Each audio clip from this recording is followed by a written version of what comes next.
Good morning, everyone. Welcome to our Adjusting to Life at UT Dallas International Student Orientation session. Just to go over some quick event logistics. So you can see and hear us, but we cannot see or hear you. You can ask questions. On the right side of your screen, you'll see a question box. We will turn on the questions towards the end of the presentation, just to ensure that you'll be able to listen to the presentation and maybe your question will get answered at that time. Closed captioning is available. There should be a CC box on the bottom right of your screen, and you can look for that. So next slide, please. Just so you know, my name is Katie Rousseau, and I am the Assistant Director of Intercultural Programs. I will also be joined by Flower. She is one of our international peer advocates, and you will meet her when she starts to present in just a moment. But we also have Leticia Zamaripa, our Director of Global Engagement as well as Tamara West, our Program Coordinator. And so we are all here to give you this presentation. Next slide, please.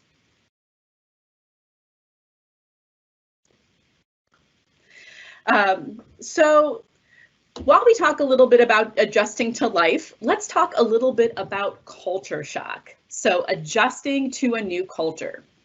I know not all of you will be studying in the United States right away.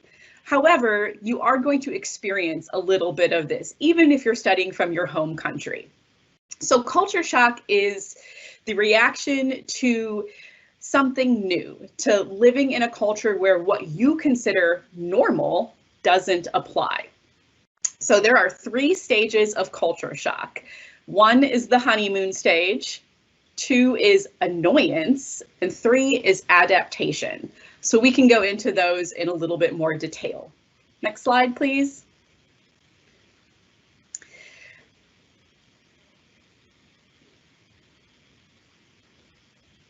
There we go. So our first stage is the honeymoon stage. You will see this stage right away. So when you first start studying here at UT Dallas, everything is so exciting. Everything is new. Trust me, the portion sizes here in the United States are huge. That big burger on the screen, and it is wonderful. Even if you're studying virtually, you will see this. All the advisors, all the faculty and staff members are so friendly at UT Dallas. It's so exciting, and your classes are all new, and you get to learn all these wonderful things that you're so excited about. Next slide, please. And it is amazing. So it is so much fun to go and learn all of these new things. However, our next slide shows that you will eventually get to our annoyance stage. I will let Flower talk a little bit about this.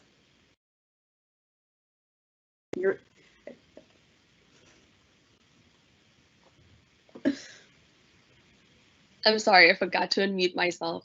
But as I was saying, the second stage that you're going to go through is annoyance. So there'll come a time when you've had enough of America and its people. You'll think to yourself, why does everyone do everything backwards here? Nothing here is normal. I just want to go home. I can easily name 10 things that Americans do differently than the rest of the world. Next slide, please.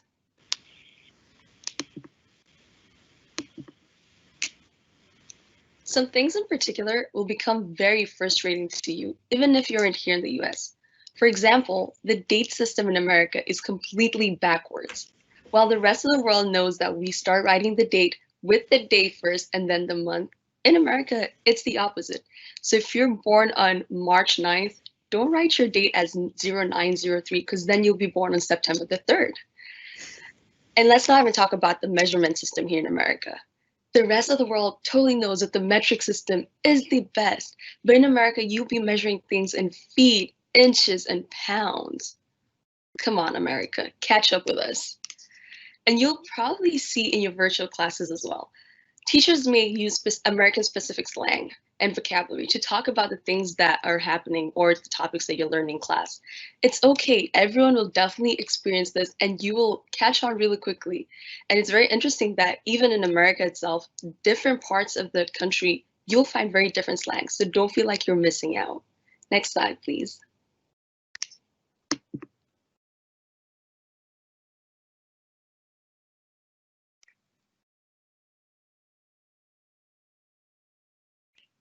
Next slide.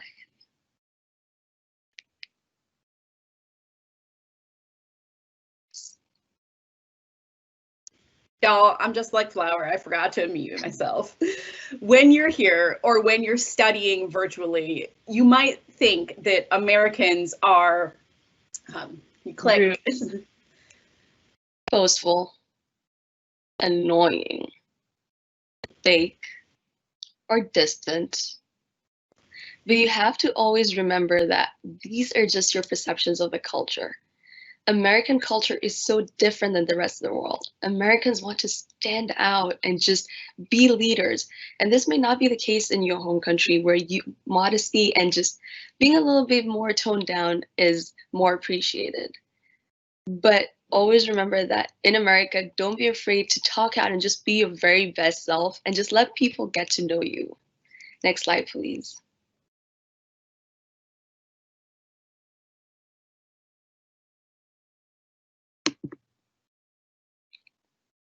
So it's very important to remember that although you may experience culture shock, you need to find ways to deal with it. So one of the best tips I can give you is remind yourself about your home culture. One thing that I do is like cook food that reminds me of home or hang up pictures or just think of things that make me feel like this new place is my home. I'm originally from Kenya, and believe me, eating out is exciting the first 2 weeks, but after that, you just want that nice home cooked meal. And it's always great to bring in a taste of home into your new space. Next slide, please.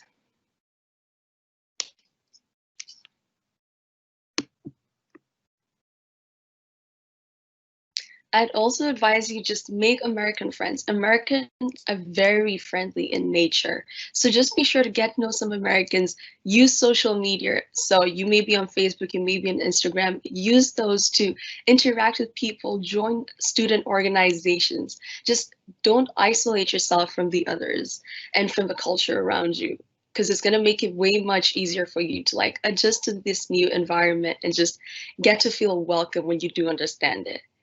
And this may be a little hard when you're not sitting in class with other students or you're just studying virtually. But you can still connect with your classmates through Teams or just the internet and other platforms that the school does provide to help you grow in this university and just to feel more as part of the community. Next slide, please.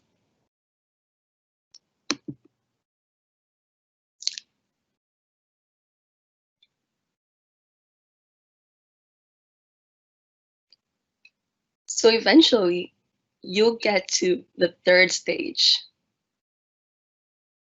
right? And that's going to be, I get Americans and America. So this is a stage where you're not turning into an American or anything, but rather you finally understand why Americans do the things that they do. And you get comfortable with it. It sort of becomes a part of your day-to-day life. For example, I always wear deodorant and I have breath mints with me all the time. And even in the face of this pandemic, I'm always carrying sanitizer with me. It's just a little thing that Americans have taught me to do, and it gets to be a part of your day-to-day life. And you do learn that some of these things make you feel very much part of the culture. And it doesn't feel like, okay, Americans are doing something that I find a little strange, or I'm not doing this doesn't mean that I'm different. You just end up being part of the culture, and this becomes your second home. Next slide, please.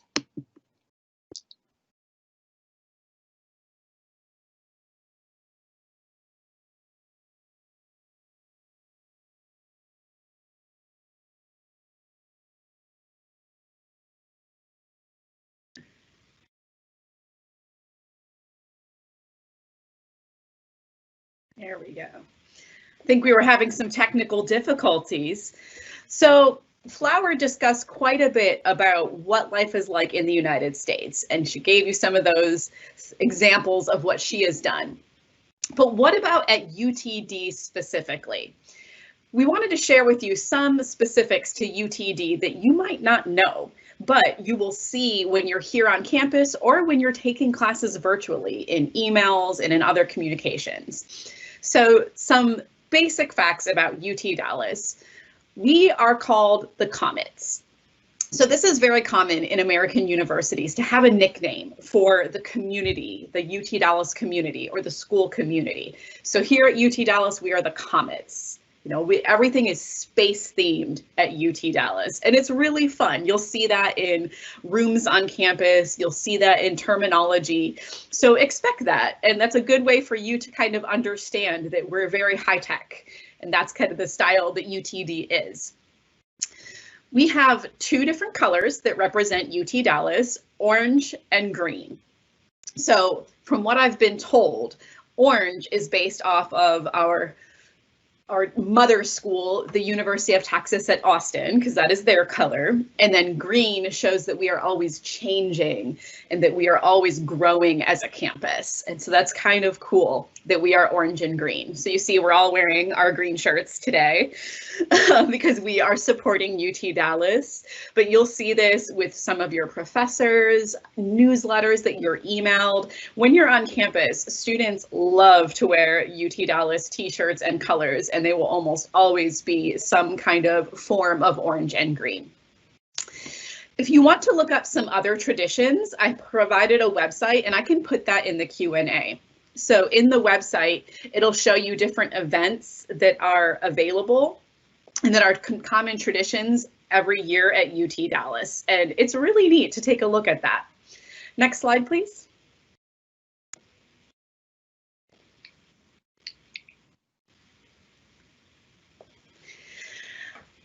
Okay, so something else common at US universities, and I know this happens at other universities around the world, we all have a mascot. And Teamuk, this dude with orange hair, is UT Dallas's mascot. So as you can see, Teamuk is his name because that is comet spelled backwards. You can actually follow him on Instagram for up-to-date event information, contact information, all sorts of notices that Teamuk posts on Instagram. And Teamuk, you will see him all over campus when you get to school here. He's at almost every sporting event. He comes to all the large events and sometimes is dressed up like a cowboy or sometimes wearing a funny t-shirt, and you can take pictures with him. At Christmas time, you can even take pictures with him dressed up as Santa Claus. And so it's a very popular thing at UTD to find Teamuk and try to take your picture with him. Teamuk, he might be kind of funny looking, but he's a fun dude. Next slide, please.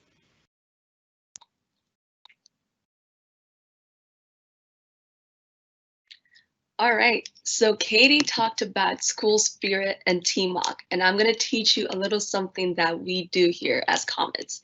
So to show our school pride at UT Dallas, we have something called the whoosh. So whoosh is basically the sound that a comet would make if you were in outer space. So I'd want for y'all to place your left hand in a fist and bring it over your mouth, and then your right arm goes off to the side and you do a little dab, okay? So let's do it together. Left hand in a fist to your mouth, right hand out, and just do a little dab. So we have a second version of the whoosh where you don't have to go all out doing a dab in the middle of campus, and it's our little mini whoosh. So how you do that is you use your right hand and you tilt it. So it's like a little okay sign, and then just tilt it to the left, and that's your little whoosh. So every single time you're doing the whoosh, you have to go with that sound. You know, you can't just do it halfway. It's a full-on thing to show that school spirit and our love for UTD. So just a little bit of whoosh, okay? All right, next slide, please.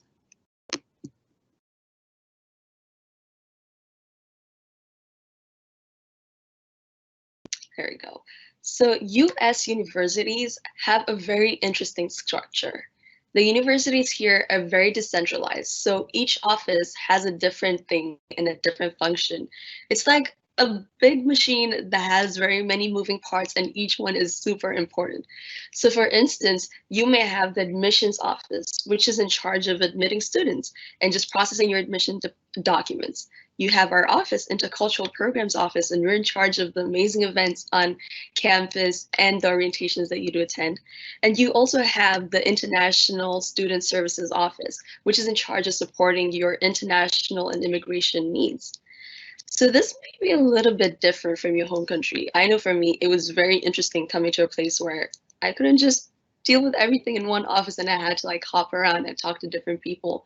But it makes it so much better because each person you talk to is very learned and very well educated in their field. So you will always get the best advice when you talk to the right person. US higher education may also be a little bit more flexible than what you're used to in your home countries.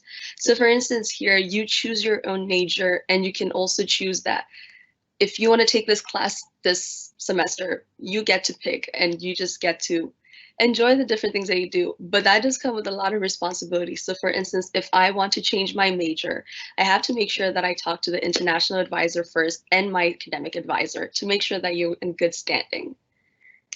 But don't worry, you'll get used to it. It's a little overwhelming at first where you have to fix your schedule and just have to make sure that everything's running properly and you're caught up to speed. But it gets easier with time and you enjoy having that freedom. So something else that may be different for you is that each professor creates their own content. So I may be taking the exact same class as a friend of mine, but we are doing different things, relatively the same, but like the assignments we have are different. The exams we have are also very different. So for this semester, professors have even decided that to structure their classes very differently. So for instance, we have a hybrid option, we have an in-person option, and each professor will just structure their classroom in a way that's suitable for them and their students. So it's good for you to create that good relationship with your professors just to make sure you're totally up to speed with the things that are going on and you're not left out, or if it's a different platform that you're not confused. Next slide, please.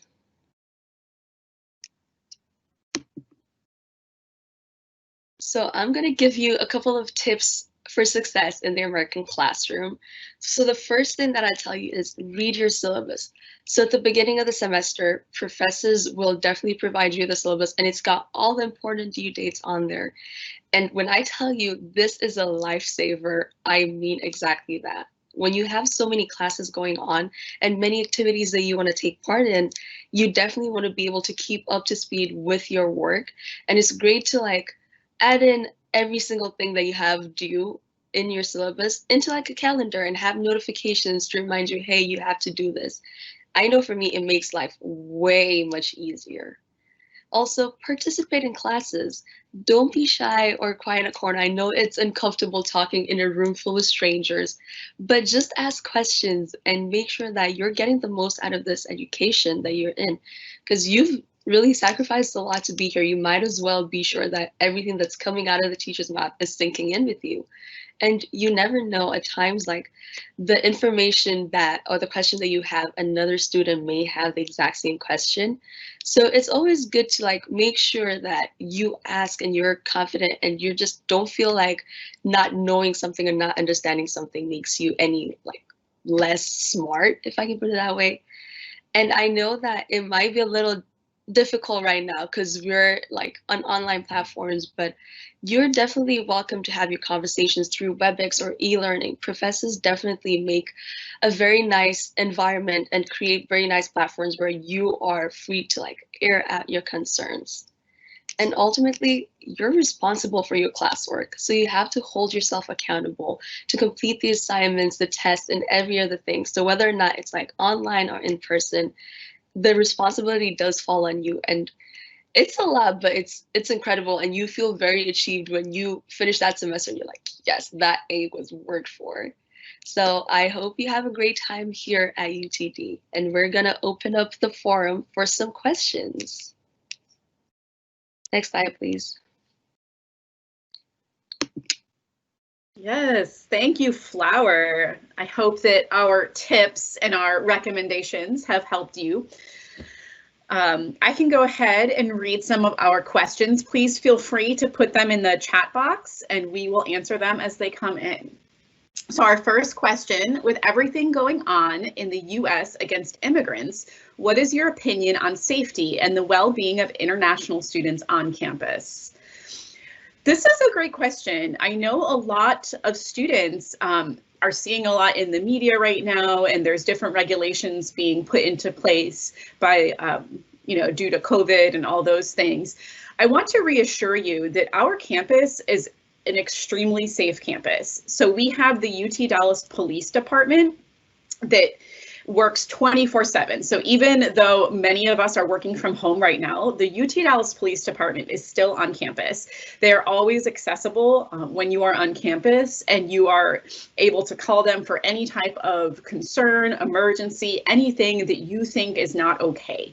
And so they do patrols of the campus. There's also campus security polls that you can go to if you need to call a police officer and maybe you don't have your phone.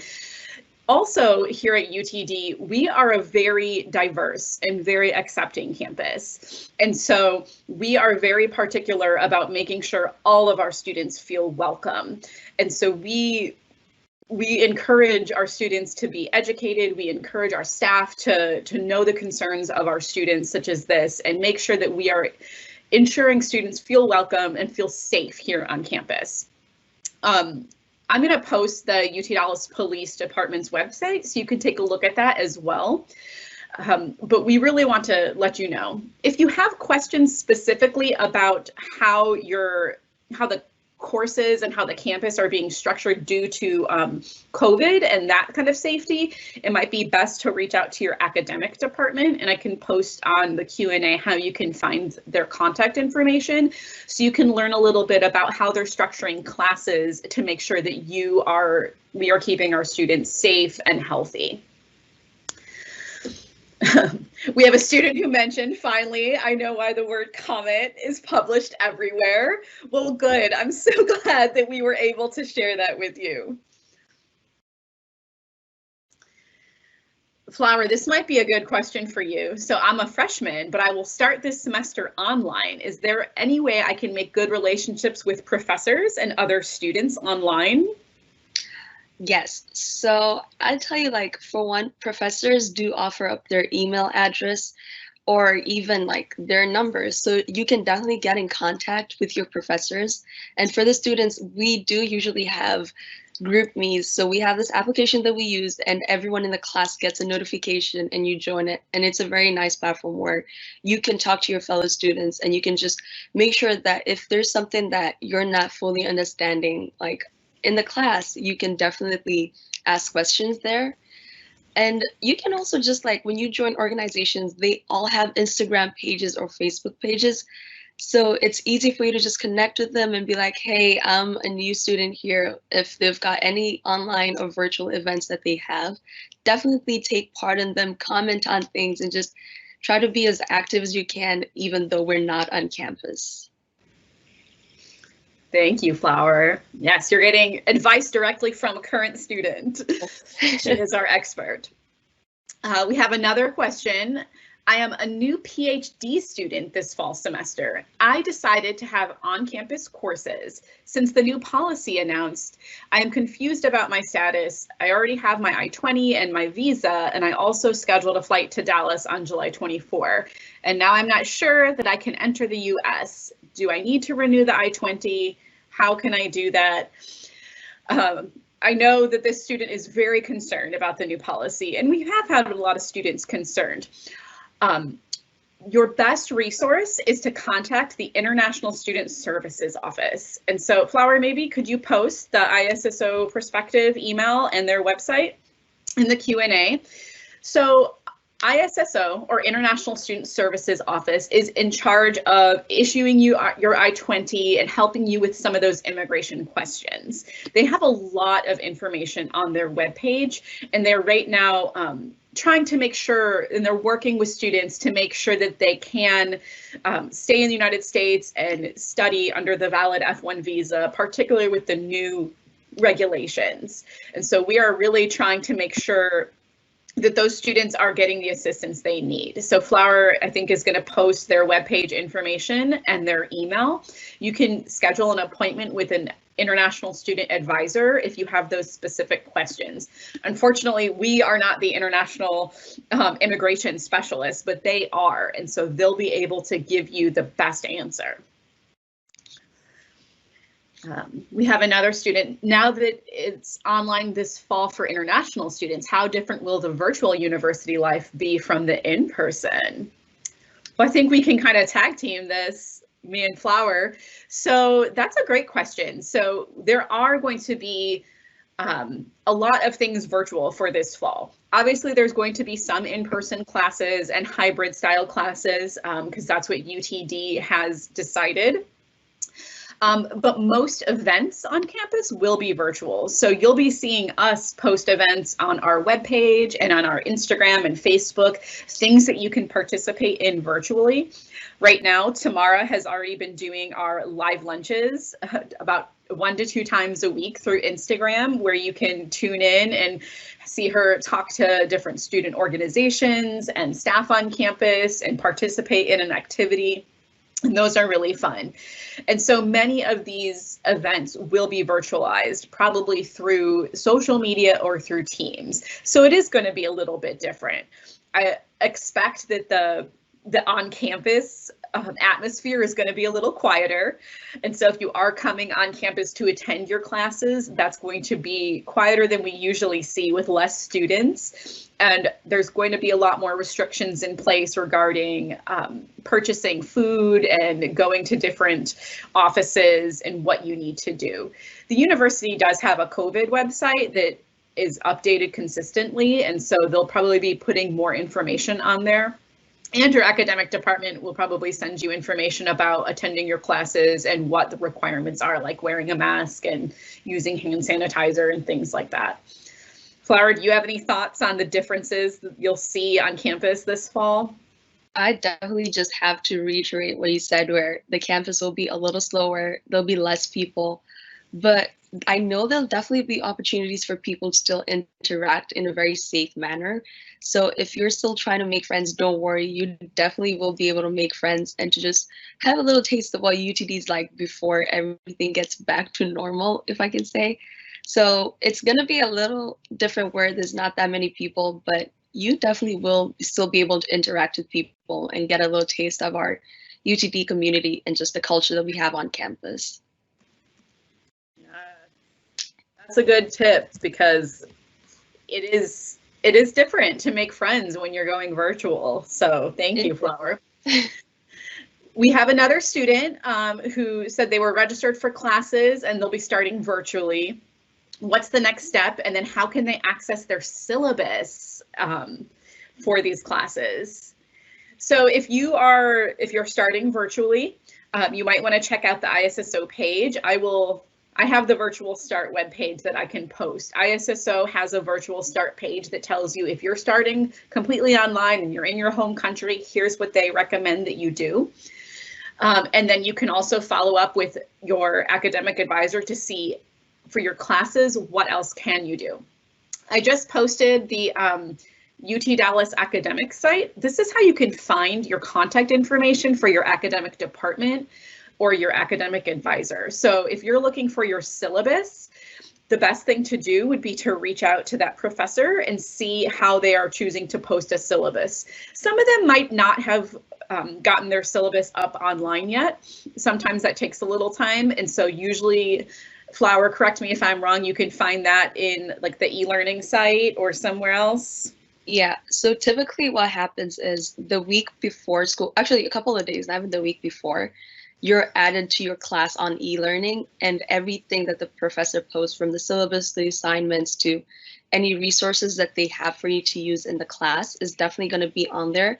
So right now you're not able to access it because you've not yet been added to the class on e-learning, but once the class already is established on e-learning, you'll be added to it and all of this will be available to you at the time. Thank you, Flower. I also posted the e-learning site in the Q&A box. So everyone has access to e-learning. You might have already seen our online international student orientation or pre-arrival modules through e-learning. But like Flower said, that's where you'll be added to your class, and that's where a lot of the professors will post content and information. We have a student who's asking for suggestions on places students can go for parties or hangouts nearby campus. Well, this is a little tricky for fall. Obviously, there's going to be some different regulations based on COVID of where you can go and what you can do around campus. If you look at our online orientation page on e-learning, you'll see that there's a campus map and a bus map. The bus map actually shows you some places around campus that are accessible by the UT Dallas bus system, and it has stores and shopping and restaurants and all of that are available along those routes, so you can travel to there for free from campus. Regarding actual places to hang out, Flower, do you know what's some of the more popular places are for students to go to eat or to socialize? So when it comes to like getting food off campus, there's a place on Campbell. So it's just a couple of minutes away, and it's like a little shopping center that has a bunch of restaurants. So, and they're very different, like culturally, excuse me, diverse. Like the restaurants are from very different backgrounds, and it's an amazing food. But I feel like what Katie said, like right now it's different than when it's like a regular semester where most people are not around. So even a lot of the places where people would hang out are going to be closed right now. So it's an interesting system. But even for the fall, I'd tell you, it usually depends on the people you hang around or the organizations you're in, because different organizations have very different places off campus that they hang out or they throw events at. So it's more of whatever organization you join, they'll definitely guide you towards like the places where your friends will be hanging out and where the organization will have its events. Absolutely. That's a good tip. All right. We have a student who's asking, what do we consider a reasonable price for off-campus housing? That's a tricky question. There are a lot of factors that go into off-campus housing. So you pay based on, your price might vary based on the amenities that you have, such as like a washer, dryer, a dishwasher, a pool at the complex. You also, of course, it varies depending on the size of the apartment, how many people you have as roommates, and the location. From what I've seen, apartment complexes, it can vary from maybe $700 to like $1,500 a month for an apartment or for your off-campus living space, just depending on what you're looking for and what you're choosing. We do have a little bit of information about off-campus housing on our webpage. One of the best recommendations I can tell you too, though, is to talk to a cultural student organization, and I'm going to post our housing webpage. That's the ICP housing page. That also links to the on-campus page. But cultural student organizations have a lot of information about how to find housing. They also might have people that are looking for roommates. So maybe they might have someone who their roommate just graduated and moved out. So now they're looking for a new roommate and you could be their roommate. So that's one of the best options. And we have some links to the cultural student organizations that we know have provided assistance to students in the past regarding housing. Okay, I'm a new graduate student for this fall semester. How does the hybrid model work? How many classes should we attend in person and in class? Okay, so due to the new regulations, I would suggest that this person contact ISSO. So we already published their email address, isssoperspective@utdallas.edu. They're going to be the best place to give you the guidance on how many classes in person and how many classes online you should take. But the different models of class structure are also managed by your academic department. And don't worry, ISSO is working very closely with academic departments to make sure that international students are taken care of. So you can also reach out to your academic department to ask them specifically how your classes are going to be. And then of course, work with ISSO to make sure that you are taking the correct amount of courses in person and correct amount of courses online. But it seems like they're doing various things, such as some are online classes completely, some are going to be part online, part in person, some are going to be where the classes split up into 3 different days. And, you know, on Monday, 1/3 of the class goes to the classroom, and then the other 2 days, like Wednesday, Friday, they stay home and do it online. And then that just varies throughout the week. So there's a lot of different ways, and each academic department and class are kind of looking to see what is the best structure based on the class content, the amount of students they have, and the space available on campus. I love UTD Culture, it looks beautiful, but as a freshman, how do we move with UTD Culture when we get our courses online? Oh, this is such a good question. So this is similar to the question that Flower talked a little bit about, how to get involved on campus when you're living virtually.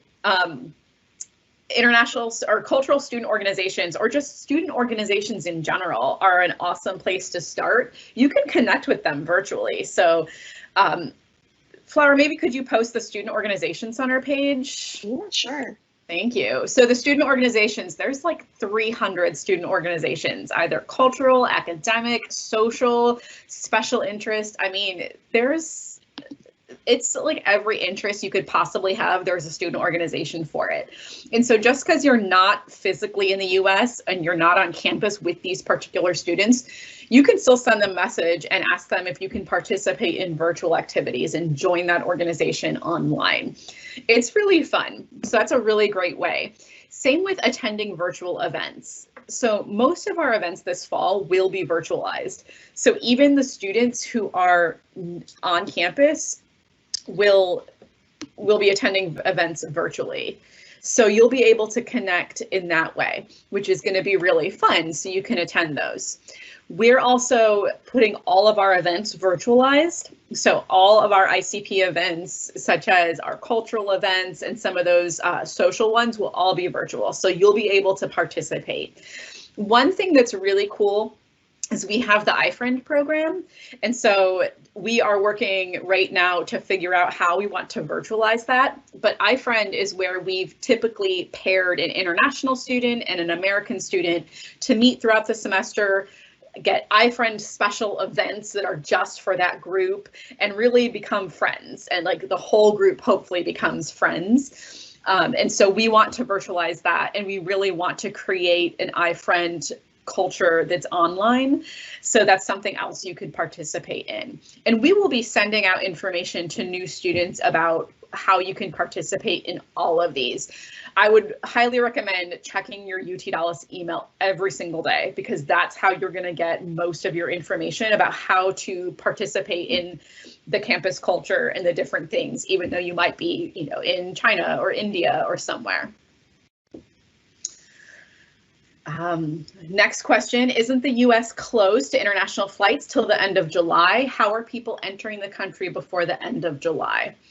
I think this is a better question for that you can look up online through the TSA, the Transportation Security website. So you can see what flights are available. I believe it is tsa.gov is the best website for that. And that's going to show you, can you travel to the United States? Are you able to enter, and all of that. Next question, by starting virtually, would I be missing out on some great stuff that usually happens on campus for international students? Well, as we mentioned, we will be hosting all of our events virtually. So no, by starting virtually, you're not going to miss out, because you will have an opportunity to participate. And we really want to make sure we're including both our on-campus students and our virtual students. So all of our events will be hosted virtually for the fall, and you will have notification in your email or online of how you can participate, because we really do want you to participate, and you are part of our campus culture, even though you're studying from many miles away. many kilometers. Is that correct?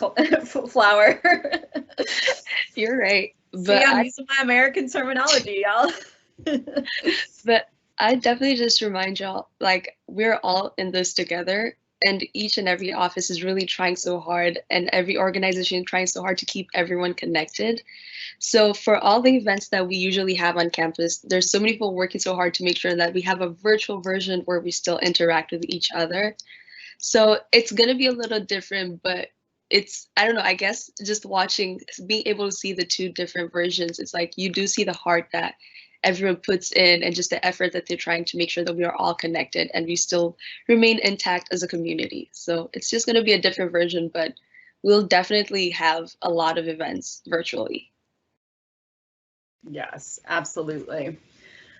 I'm actually looking forward to our virtual events. It's a new direction for us, and I think it's going to be a lot of fun. It really is. I know. Next question, if I choose to defer to spring semester, should I choose the tuition plan right now, or can I choose it right before spring semester begins? That's a great question.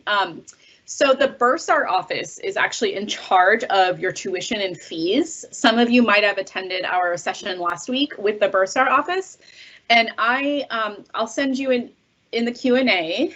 I will post the Bursar office webpage. They're going to be the best contact for that. So I know we're sending you around. I know Flower talked a little bit about how universities in the US are a little decentralized, but that's because each department specializes in it. So the Bursar office would be able to give you the best guidance on, should I choose my tuition plan now, or can I have time to wait because I'm deferring? And they can also give you a little bit more information about those tuition plans, which might be helpful for your decision. Next question, I am a new graduate student for this fall. How does the hybrid mode work? And how many classes should we attend in person in class? So we already talked a little bit about that. The best people to contact for those two questions are ISSO, because they'll be able to help you create a schedule that works for the policies, and your academic department. So I did post, we have the ISSO email in the Q&A section, and we also have your academic department's our academic site posted, so you can go and search for your academic department and reach out to an advisor or their general email to just get some guidance on how should you be taking these classes. Is it difficult to maintain the recommended GPA to keep my TA, so my teaching assistantship, intact? I have a concern as the pattern of education might be different in the US as compared to here in my home country, and starting virtually could make it more difficult. Flower, I know that you keep a very good GPA. Would you say that it's difficult to maintain that? I'd say yes and no. Yes, if you do end up like falling behind, it's definitely going to be harder for you to catch up and to make sure that your GPA doesn't slip or get lower. But for the most part, no. Like the professors structure the classes in such a way that it's so easy for you to grasp the content, for you to just like be able to do the work in good time. So as long as you're on top of your work and you just give it your all, I don't want to say guarantee, but for the most part, you will be able to keep your GPA intact enough that you can still hold your TA position, because it is a very big responsibility to be a TA, and you do have high GPA requirements for that. So I just tell you this, be on top of your work and do everything in the right time. You'll be fine. Yes. I also, to this person, I replied directly and sent you our graduate education TA and RA resources site. So the Office of Graduate Education, if you are a graduate student, is an absolutely wonderful resource for you. They have all different resources on how to succeed as a graduate student. They do the TA and RA orientation, so they'll be able to give you a little bit more details on what you need as a TA. And they also have events, and they also have events that help you maintain your GPA, give you recommendations of how you can do that and how you can make time for your studies and make sure that you're keeping yourselves on track. They have department within them called Graduate Writing Services. I know as a graduate student, you write a lot of papers, and that's a huge part of your job. And so they also have a lot of events, and they're seriously helpful. If you're an undergraduate student, the Student Success Center, and I can post that website in a minute, the Student Success Center is a wonderful resource. So if you're having trouble with your classes, maybe you need a little extra help with a math class or something else, writing, you can go to the Student Success Center, and they have staff and students who actually can mentor you and give you some guidance on how to improve your grades, how to improve your writing, similar to the Graduate Education Services, but for undergraduate.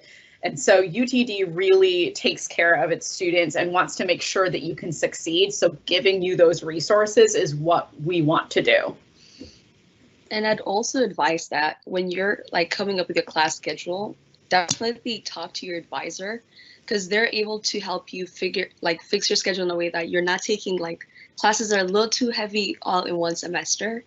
And it makes it easier for you to balance your classes when you have a little help from someone who knows how the classes are beforehand. Absolutely. Something else is there is English support at UTD. So I know that English isn't everyone's first language, and that's obviously that's okay. And so yes, you might have passed the TOEFL exam and you studied and you can speak English, but taking classes completely in English is such a different experience for you. So we do have English support, and I can post that. The Graduate Education Services offers some of that, and same with the Student Success Center. There's also the JSOM Business Communications Center, which does English support and kind of business writing in English and things like that. And so we have so many different resources on campus for that, because I know as an international student, and like I said, English isn't your first language. That's pretty intimidating, I imagine. I remember studying abroad in France when I was in college, and that was the scariest thing to me, was that I had to actually do everything in French and write papers in French and constantly think in French, and that was hard. Don't ask me to speak French right now, guys. I'm out of practice. I just posted both the Student Success Center and our post-arrival resources site, which has links to the various English support information that we have available on campus. So I hope that helps you guys. Okay, looks like we have one more question. What is your opinion on the mentor-mentee program? So my guess is you might be talking about there's like an undergraduate student mentor program on campus. And this is a really great program. This allows you to get connected with an upperclassman as a freshman, and you can kind of learn from that student from their experiences. So learn a little bit about how to organize your class structure, how to make sure that you're studying, how to get involved on campus and still have time to socialize and study and maintain your grades. And so I think this is a really good opportunity. I'm not sure how they plan to structure it in a virtual setting, but I can find that website and I can post it in the Q&A. So you might be able to look on there and see what options they have available. Another good resource for you, if you're an undergraduate student, is the Student Transitions. So they're the ones who manage freshman orientation, and they have some really good resources on their website about being an undergraduate new student on campus who might never have been to college before. And so that's going to be really helpful. And I'd definitely tell you, like, if you're thinking about joining the freshman mentor program, I was a mentor this past semester, actually this past year, because we do it in the fall and the spring. And it's honestly a really great program. You do learn so much, and I'm personally still really good friends with my mentee. But I just advise you to be very open with your mentor. Like, as much as they may be older than you, we're just trying to be as friendly as possible. And it makes the relationship so much easier when you create a real bond first. Because then you don't feel it's like you're going up to someone like some upperclassman and be like, okay, I need advice on this. Just, they're here to help you, so don't feel intimidated or anything. And if they call you, please pick up their calls, because it's just forming that real bond and just letting them help you is the biggest thing. Yeah. Yeah, that's fun. It's nice to have that bond with another student. Plus, it makes you feel like you belong at UTD a little bit more. Yeah. You have a kind of a built-in friend already when you get here, and then you have someone that you can always call and rely on, and that's really nice. That's one of the things that we really try to do with our iFriend program as well, is give students, not just international students, but American students, someone that they can connect with and feel like they can call and just be like, hey, let's go get coffee. Or now it's going to be, hey, let's have a virtual coffee date, one morning. And that gives you a little bit of an opportunity to socialize, because especially right now, it's, we can get lonely on our own, and being able to at least connect virtually with someone is wonderful. It is. And the student who wrote that, I did send you a link to the freshman mentor program. So that might have some more information about how that's going to be conducted virtually and how you can participate. All right, and right now our last question, could you please organize a webinar for international students to educate them about their virtual learning? Well, we do. So on Tuesday of this week, a couple days ago, we did a virtual learning at UTD event just like this one, and we had professors and staff from both JSOM, the business school, and computer science come and discuss the different resources that are available at their offices. We will be repeating that. So if you take a look at our orientation webpage, you'll be able to see when that is.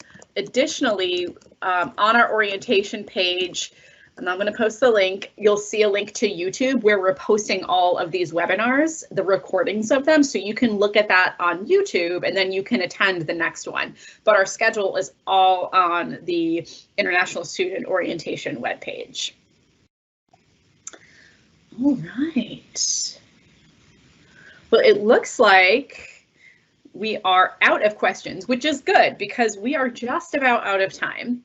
So if we could flip to the next slide, please. All right, so our upcoming live sessions, so I just mentioned these.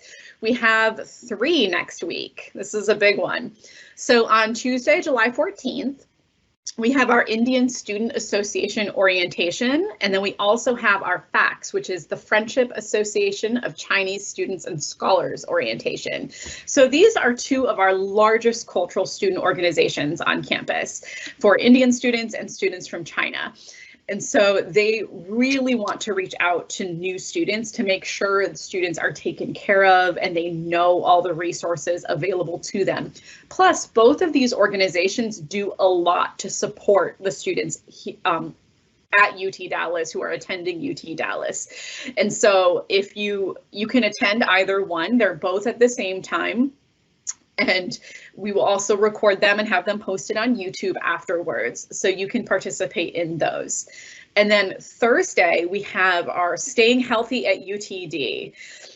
So this is a really good one. We're going to have staff from the Activity Center, from the Student Counseling Center, and the Student Wellness Center, who are going to give you some recommendations for how, as a student, can you keep yourself physically, emotionally, and mentally healthy, because as Flower mentioned, like there's a lot going on. There's classes can take quite a bit of your energy. And so we want to make sure that we show you what resources UTD has available so you can take that time and keep yourself healthy and on task and make sure that you're not overwhelming yourself. And if that does happen, what can you do? So this is going to be a really good one next week as well. And our staff in these departments are just absolutely wonderful in supporting students. And I'd also like to add in, if you want to watch any virtual events, the amazing Tamara usually has Instagram live events. So if you follow us at UTD ICP, you will see an amazing lineup of things that she has prepared just to make our students like interact with each other and just get to know one another and to keep in touch with like the different offices and the different organizations on campus. So I can tell you like those Instagram live sessions are a great resource where you get to know so much about the campus from the very people who lead the different things happening on campus. So definitely take part in that. Yes. Well, thank you so much for joining us. That's about all the time we have, and we really hope to see you virtually in our future live orientation sessions or in tomorrow's live lunch Instagram sessions, which are so much fun. But we will see you hopefully next week. Thank you.